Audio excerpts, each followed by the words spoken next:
దేవం నిర్మల స్ఫటికాకృతిం ఆధారం సర్వ విద్యానం హయగ్రీవం ఉపాస్మహే. హాయ్ ఫ్రెండ్స్, నేను మీ రవిని. ఇప్పుడు మనం చెప్పుకోవేది ఏంటంటే నవగ్రహాలు ఉన్నాయి కదా, అవి అందరికీ అనుకూలంగా ఉండాలి. వాటిని మనకు అనుకూలంగా మార్చుకోవడానికి చాలా కష్టపడాలి, చాలా ఖర్చు పెట్టాలి. కానీ పైసా ఖర్చు లేకుండా, గురంత కష్టం లేకుండా వాటిని ఎలా మనం పాజిటివ్గా మార్చుకోవాలో ఇప్పుడు నేను ఈ వీడియోలో మీకు చెప్తాను. చివరిదాకా చూడండి, ఎందుకంటే అన్ని గ్రహాలని మనం అనుకూలంగా మార్చుకోవాలి కదా. ఏ గ్రహానికి ఏం చేస్తే అలాగే మనకు పాజిటివ్ అయిపోతుంది. చాలా సింపుల్ ట్రిక్స్ అనమాట, కష్టం కాదు. మనకు మొత్తం గ్రహాలని 9 నవగ్రహాలు. ఆ నవగ్రహాల మొట్టమొదటి సూర్యుడు, తర్వాత చంద్రుడు, తర్వాత కుజుడు, బుధుడు, గురుడు, శుక్రుడు, శని, రాహు, కేతువు.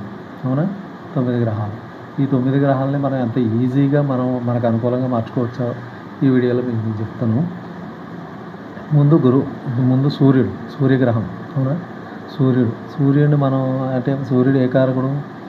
ఒక అధికారానికి, ఒక పదవికి, ఒక మంచి ఆఫీసర్ జాబ్కి ఇలాగనమాట. ఏదైనా మంచి కార్యం ఇంతటిగా సమాజంలో గౌరవ ప్రతిష్టలకి, కీర్తి ప్రతిష్టలకి మనం ఈయన కారకుడు అనమాట. ఇది అనుకూలంగా మార్చుకోవాలంటే మన సమాజంలో మనకు ఒక గుర్తింపు ఉండాలి. ఆ గుర్తింపు లేకుండా మనం అన్ని బతికేస్తానే మనం బతికేమో కాకుండా గుర్తింపు కావాలంటే అది ఈయనకు అనుకూలంగా మనం ఉండాలన్నమాట. ఈయన మనకు అనుకూలంగా మార్చుకోవాలంటే ఎలాగో చెప్తున్నాం.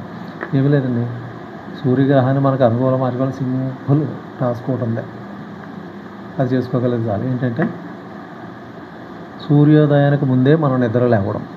సూర్యోదయానికంటే కూడా మనం ఒక నిమిషం 2 నిమిషాల ముందు వేసామనుకోండి, ఆటోమేటిక్గా సూర్యుడు మనకు అనుకూలం అయిపోతాడు.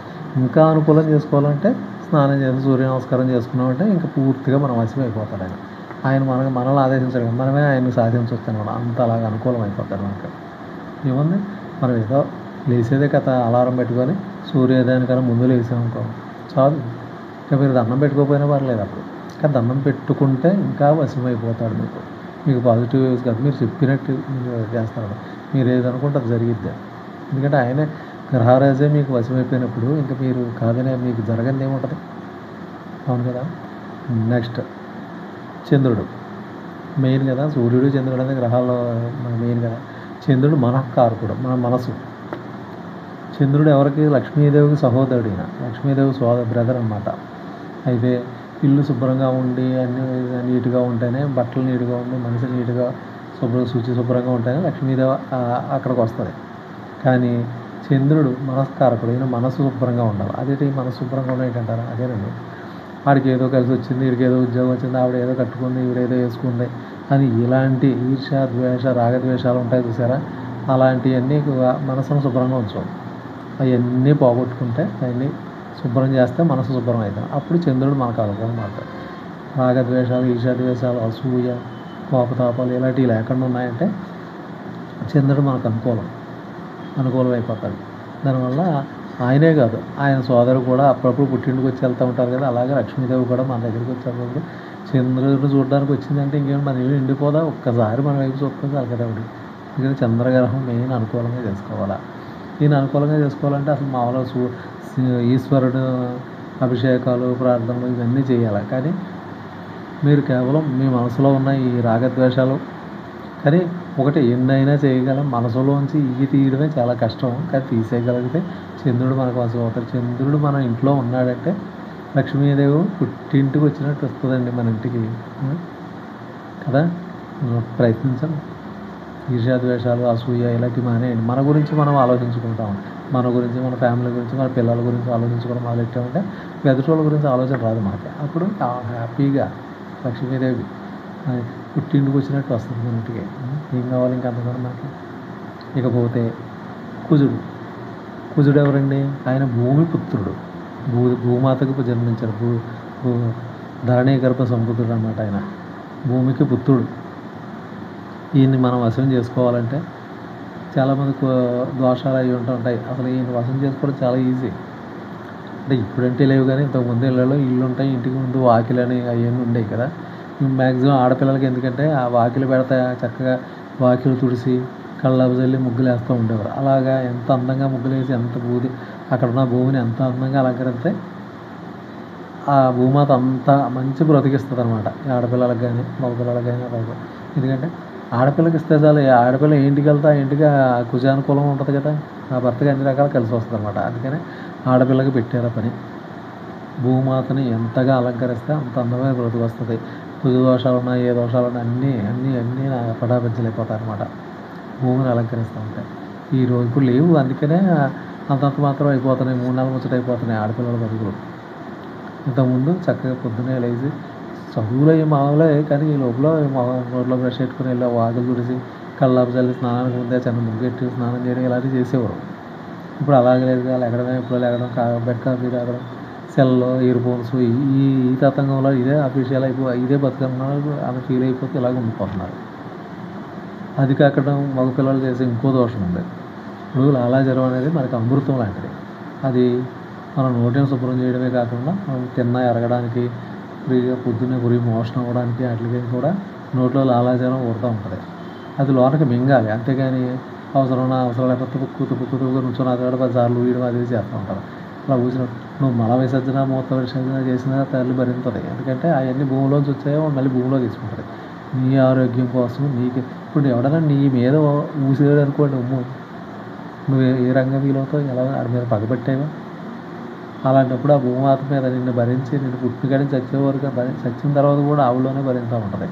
అలాంటి ఆవిడ నువ్వు 24 గంటలు ఉమ్ములు వస్తూ ఉంటే నీ బతుకు ఎలా ఉంటుందండి? అసలు నీకు స్థిరత్వం ఉంటుందా? వాళ్ళ అమ్మని అంత అవమానంతో కుజుడు నిన్ను అసలు ఊరుకుంటాడా? కుజుడేంటి ఏంటి, ఆయన కోపం వచ్చిందని వెంటనే రక్తం కళ్ళ చూస్తాడు అనమాట. కుజుడు రక్తం రుద్రకారకుడు అనమాట. రక్తం బ్లడ్కి కారక అధిష్టాన దేవత అనమాట ఆయన. అందుకని యాక్సిడెంట్లు అని అయ్యని కానీ భయంకరంగా ఉంటుంది ఆ కుజుడు దోషం ఉన్నదంటే. అందుకని ఆయన్ని ఫేవర్ చేసుకోవాలంటే ముందు మగపిల్లలకి ఉమ్ములు వేయడం మానండి.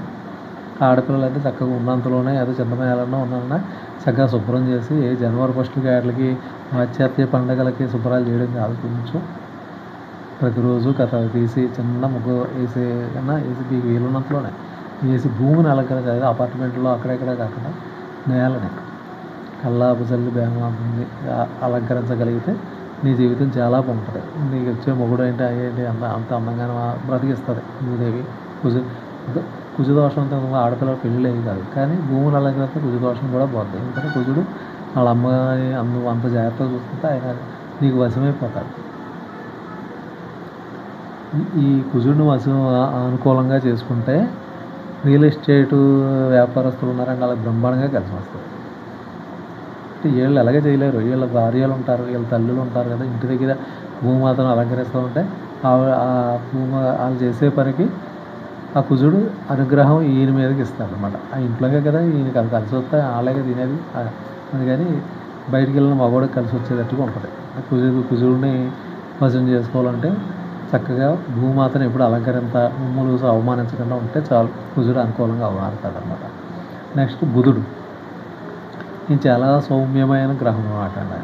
చాలా చాలా పెద్దగా ప్రమాదాలు సృష్టించడం, కానీ ఒకటే నీ సంతానాన్ని మాత్రం మంచి స్థాయిలో నిలబెట్టగలిగేది ఈయనే. అది ఎలా, నువ్వు దాన ధర్మాలు చేస్తూ పుణ్యకార్యాలు చేస్తూ ఉంటే, మీ పెద్దలు అంటూ ఉంటారు కదా, దానం కొద్ది బిడ్డలో పుణ్యం కొద్ది పురుషుడు అనేది.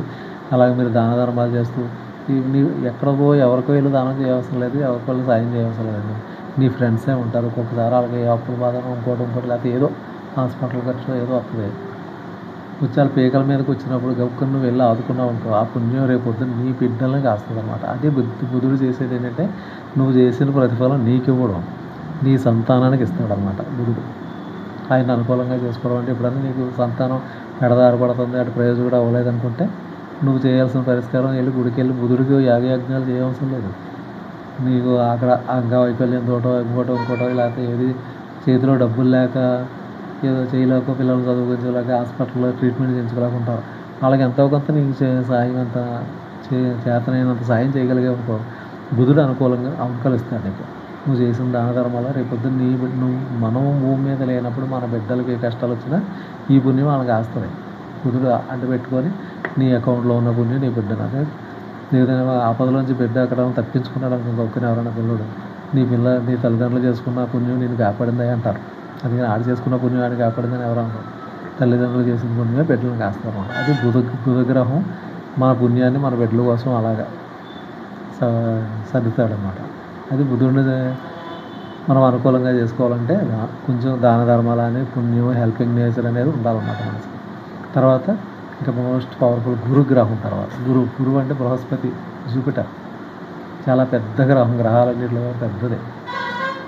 ఆయన ఎంత పెద్దోడైనా సరే ఎంత దుర్మార్గుడికైనా శుభమే ఇస్తాడు, శుభాలను ఇస్తారు తప్ప పొరపాటును కూడా అశుభం కూడా. అలాంటి ఆయన మనం చాలా అనుకూలంగా మార్చుకోవాలంటే సింపుల్ అండి. ఆయన ఏం కాదు, ఏదైనా పూజలు చిన్న చిన్నగా పెద్దగా ఇంట్లో నిత్య పూజ చేసుకున్నా సరే ఆయన మనకు అనుకూలం అయిపోతాడు. ఆయన కారకం ఏంటి? బంగారం, ఇలా పసుపు రంగు ఉన్నాయి కదా, పసుపు రంగు షర్టు, పసుపు రంగు కలర్లు అంటే ఆయనకి చాలా ఇష్టం. అలాగైనా అనుకూలం అవుతుంది మనకు.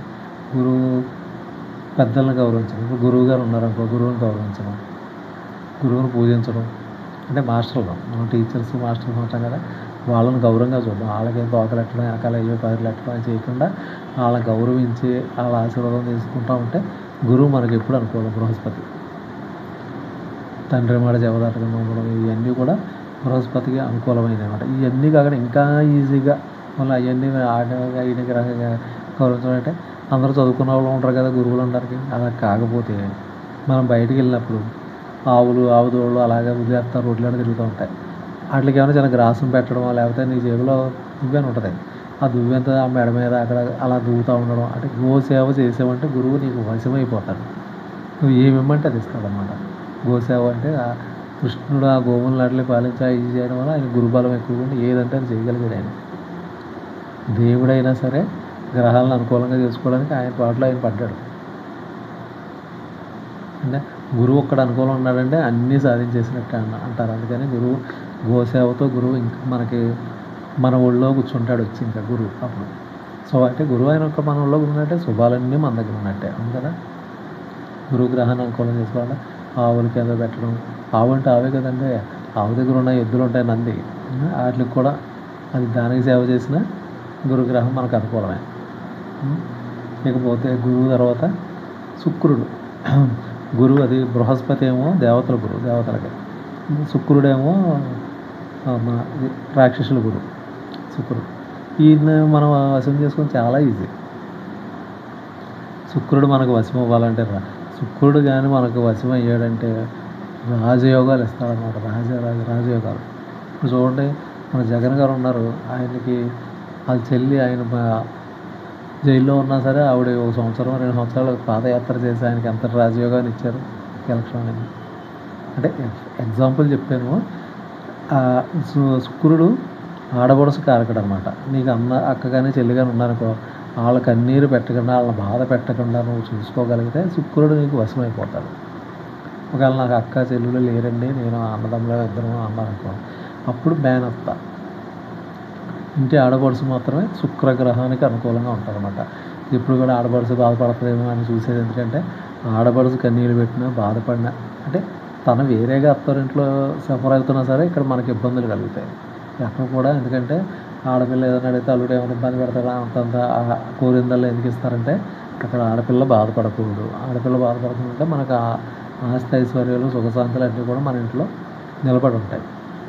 మనం ఎప్పుడైతే ఆడపిల్లను ఉసురు పెట్టామో ఇవన్నీ వెంటనే పోతాయి.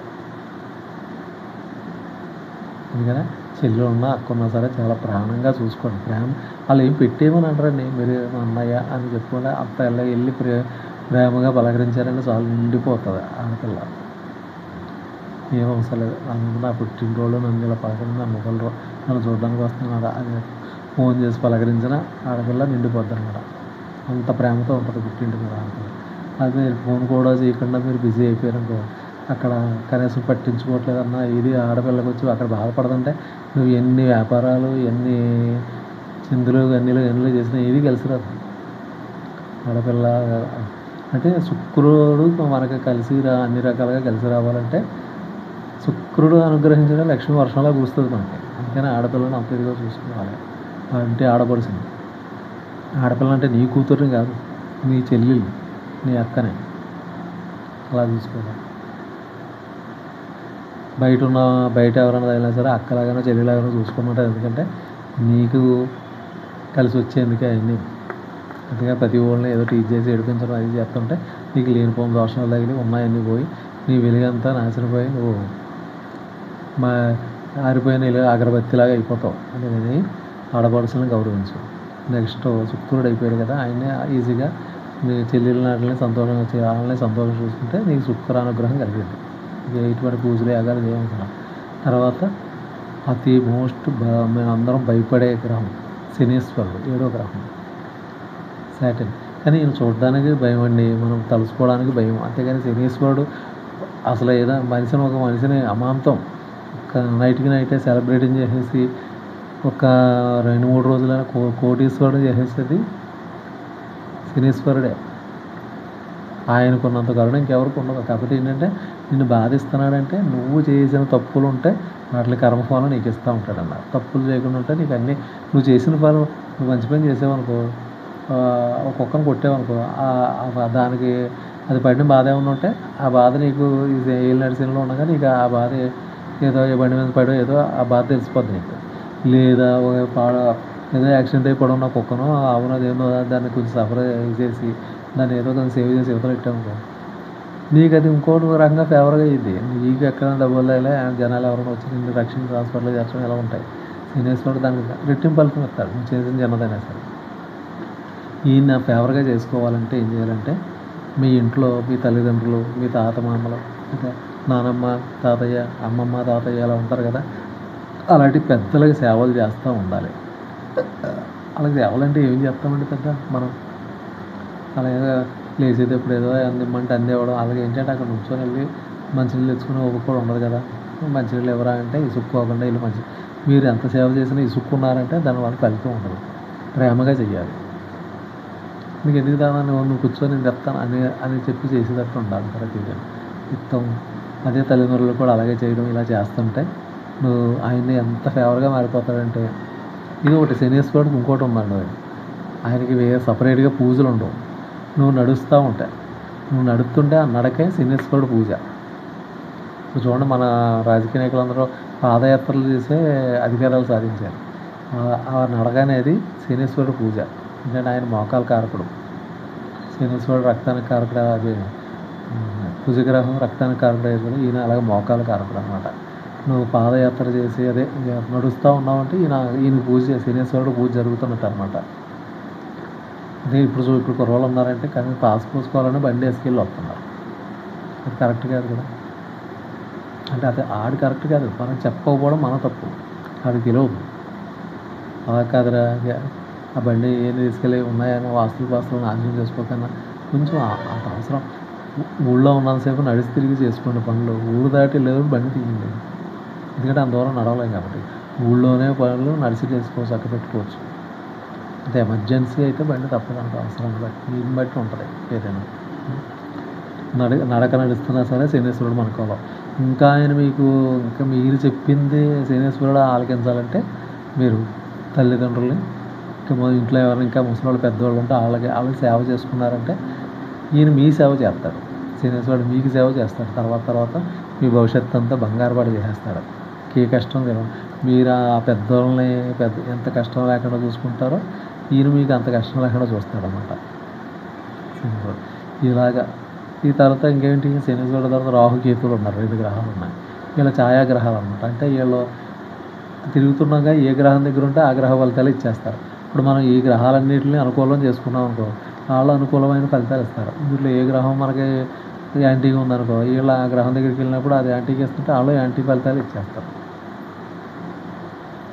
ఏంటంటే ఇప్పుడు ఈ రాహు గ్రహం ఉందంటే అది కుజుడి దగ్గరికి వెళ్ళినా ఇటు శనీశ్వరుడు దగ్గరికి వచ్చినా చాలా ప్రమాదం. ఎందుకంటే మనం ఏమైనా తప్పులు చేస్తుంటే వీళ్ళిద్దరూ కూడా బాధేస్తారు. అది కుజుడి దగ్గర ఉన్నకైతే ప్రాణగండమే, కుజుడితో రాహు కలిసినప్పుడు అలా ఉంటాయి. అంటే మనం చేసిన పొరపాట్లు ఏమైనా ఉంటే ఫలితాలు డబల్గా ఇచ్చేస్తారన్నమాట. అలాగే అందుకని ప్రాణగండ అవుతాయి. అదే మనం అన్నీ ఇలాగే మంచి వాళ్ళు చేసుకున్నాం. ఇప్పుడు నేను చేసినట్టుగానే తల్లిదండ్రుల సేవ, గోసేవ, దాన ధర్మాలు, పొద్దున్నే లేగడం, ఇవన్నీ ఇంకా ఇలాగే నేను చెప్పిన ప్రతి పని చేస్తుంటే ఈ నవగ్రహాలన్నీ మనకి పాజిటివ్గా ఉంటాయి. ఎటువంటి ఇబ్బందులు ఉండవు. ఇవన్నీ చేయడానికి ఘోరంత ఖర్చు ఉంటుందా మనకి? ఘోరంత శ్రమ లేకుండా, పైసా ఖర్చు లేకుండా నవగ్రహం మొత్తం 9 మనకు అనుకూలంగా మార్చేసుకొని మనం చక్కగా మన ఇంట్లో కూర్చోబెట్టుకోవచ్చు హ్యాపీగా. మన పనులు వాళ్ళే చేస్తారు, మనం ఏం అసలు ఇప్పుడు మనం ఏదైనా పని మీద మన గ్రహాలు అనుకూలంగా లేవు, మనం ఏదైనా పని మీద వెళ్తున్నాం కానీ అక్కడ వెంటనే అది చెడిపోద్ది మనం వెళ్ళేటప్పటికి. అదే గ్రహాలు అనుకూలంగా ఉన్నాయనుకో మనకి, మనం బయలుదేరుతాం కానీ మనకి ఎదురు వస్తాయి, మనకి అన్ని పనులు ఇంటికి వచ్చి జరుగుతాయి అన్నమాట. అలా అలా ఉంటాయి గ్రహాలంటే. ఆషామాషి కాదు కదండి, అందుకని కొంచెం అనుకూలంగా మార్చుకోవాలి. అన్నీ సింపులే కదా, ఏది పెద్దగా పని కాదు. ఇది మనం రోజు చేసుకున్న డైలీ రొటీన్ పనుల్లోనే చిన్న చిన్న పనులు అంతే. దీంట్లో పెద్ద ఏమి లేవు భయపడేంత కదా. అనుకూలంగా మొత్తం అన్ని గ్రహాలు అనుకూలంగా ఉన్నట్టే మన జీవితం అన్నీ బాగుంటాయి. ఓకే అండి, ఇది మీకు నచ్చినట్టయితే నా వీడియో లైక్ చేసి మీ ఫ్రెండ్స్కి ఎవరైనా షేర్ చేసి వాళ్ళకు కూడా ఈ విషయం చెప్పి మ్యాక్సిమం జీవితం అంతా కష్టాలు లేకుండా లైఫ్ని హ్యాపీగా లీడ్ చేయగలుగుతారని ఆశిస్తున్నాను.